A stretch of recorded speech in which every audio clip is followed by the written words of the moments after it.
and it's authored by Eric Wahlberg. Remember, I'm presenting this paper neutral. My job is to summarize the ideas, not to endorse them. Okay? This is a walk through someone else's lens, and I really encourage you to read deeply, widely, and, well, always make up your own mind. Let's get into it.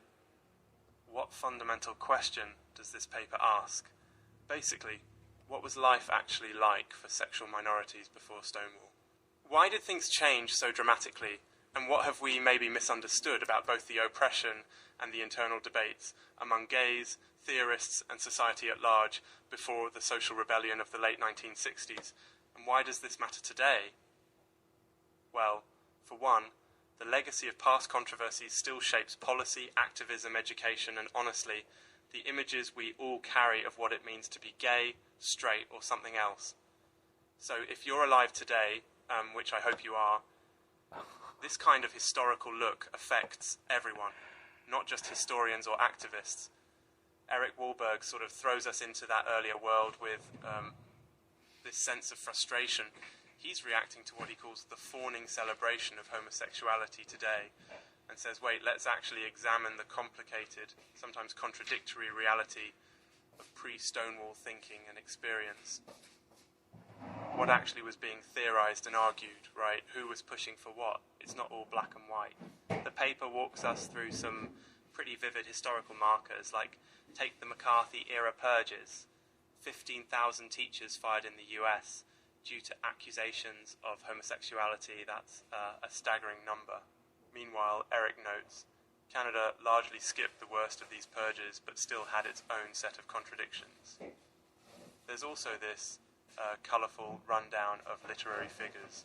Wilde and Gide being publicly gay long before it was safe, Wilde going to prison, Gide grabbing the Nobel Prize, and a kind of wry observation that even then, mainstream homosexuality was complicated by high-profile persecution and celebration, both at once.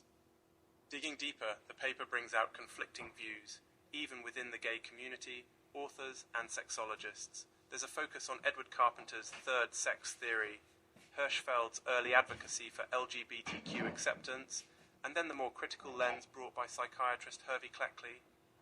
For Cleckley, homosexuality is a kind of neurosis tied to childhood trauma, not an inborn trait, and he's not subtle about it. Freud, he's kind of the foil, arguing all people are basically bisexual at some level. Meanwhile, there was Guyon arguing that literally any fetish is, just fine. So even back then, huge fights, no consensus. Why does this matter for listeners? Well, I guess if you've never thought about the diversity of writing and thinking before Stonewall, it might be eye-opening to realise that what looks like a simple story, oppressed people versus cruel society, was never so simple.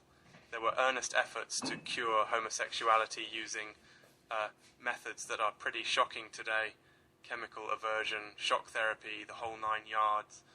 The paper honestly spends a lot of time reflecting on the origins and effectiveness of what's now called conversion therapy, highlighting studies that claimed some success in making people straight, or at least bi, but also recognising that much of the research is controversial, limited, or arguably flawed.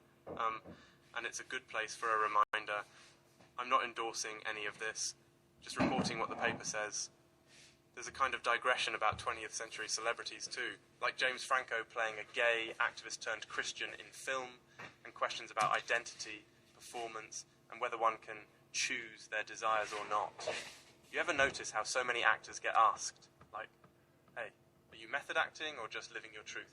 I mean, I once tried theatre for about 2 days, and the only transformation I achieved was getting really nervous on stage. Anyway, back to the paper. One big takeaway. Eric Wahlberg says, don't flatten history. The real pre-Stonewall was not an innocent time, nor entirely a cruel one, but rather an era of complicated moral, medical, and literary exchange. He argues, sometimes controversially, that modern approaches may ignore the messy, ongoing debates about sexuality, identity, and the possibility of change. He insists the story isn't over. History never really bows to simple narratives, right? So for you, as listeners, it's a prompt. Question your assumptions about where rights, identities, and social norms come from. Every bit of academic research is a slice, a perspective, not final truth. To bring it home, remember, none of this is set in stone. I'm just reporting one paper's take. If you're inspired, dig deeper. If you're skeptical, challenge these views. That's what research is for. Thanks for